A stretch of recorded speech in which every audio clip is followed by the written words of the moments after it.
So let's talk to Matt Coker, who's a charter fishing skipper, because the fishing business is back in the news. Keir Starmer, of course, famously loves the European Union. Lately, he's been having lots of chats with them and lots of talks with them about all sorts of things, signing up to new pacts with them about trade, about food, about defence. Now, he's been warned not to buckle on fishing, because, of course, Emmanuel Macron and the French government and Brussels as well are trying to get more fishing rights out of us in order to get an agreement on defence, which seems to me to be putting the cat amongst the pigeons. Matt, a very good morning to you. Good morning, Mike. Thanks very much for joining us. What's all this about? You know, why does Starmer want to give away even more fishing rights and make your job even harder? Well, I really can't answer that. I mean, I don't know what he's playing at because, you know, it just seems that he's looking after the big businesses as usual. And when it comes to the UK fishing industry, which have been hammered continuously for the last 50 years, and we finally got to a position where it looked like we was going to start to come back the other way, and he's just going to throw it all away again. And, you know, I mean, at least the last government did try, and we was actually on the way to possibly getting back our waters, which is now not going to happen. I mean, how hard is it at the moment for you to fish, and how many sort of foreign boats do you see on a daily basis? We see them every day, and it's a terribly difficult industry anyway to work in. I mean, you're basically farmers of the sea, except for you don't control or own your field, and now you're sharing your field with foreign boats which are allowed to catch more.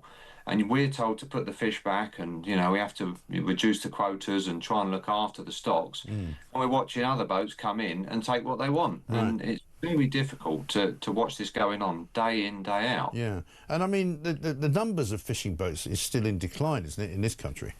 It will be, yeah, and it is. I mean, a lot of the people I know, you know, a lot of my friends and everything, they've all sold up because there was just no hope in the end, you know. And then when we had Brexit, we finally got some hope that we could actually start to make a living out of this again. And now it's been sold off for the big business, you know, these defence companies. It's just more money in their pocket, and it's going to give away our livelihoods to make them richer. And I just don't agree with it. It's really a backward situation. And where are you mostly fishing these days? What sort of areas are you in on a weekly basis?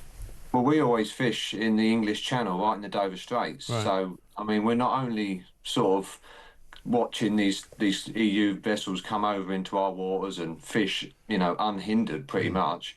We're also watching French warships bringing over migrant boats and putting them in our waters. And it's, you know, it's very difficult to watch when, you know, you're going out the harbour, you're already restricted on what you can actually catch. You know, and then as you cross out into the sea to sort of start your fishing, you're seeing French boats which are not meant to be there anyway, but under a transition deal, they're allowed to still carry on at the moment. And then you see a warship come across, and they've got a migrant boat with it, and you think, I mean, we seem to be on the back foot in the UK. We can't seem to do anything. Well, that's it, and you're, you know, working your nuts off trying to make a living, and you're trying very hard to keep the sort of the pressure on because of all the financial pressures I assume you're getting in your household, like everybody else is. You know, it's getting harder and harder to make money in this country. Well, it is. I mean, we moved into sport fishing many years ago because it was, you know, I mean, 50 years ago they opened up the waters to the EU, and it all started then. And my family, I mean, they fished in the English Channel for 100 years, and my grandfather could see the way it was going, the same as my father. And they started to move into sport fishing. So we have customers on the boat now, and we take them out to fish.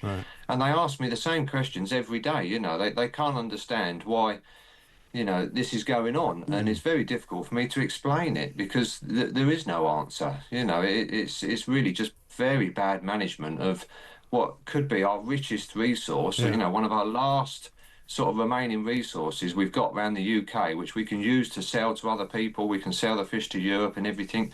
And we're just giving it all away. I don't understand it. It's shocking, isn't it? Great to talk to you, Matt. We'll keep it up, and we'll keep in touch, because I'm sure there'll be some things that we can talk about in the future going forward. Matt Coker, there, charter fishing skipper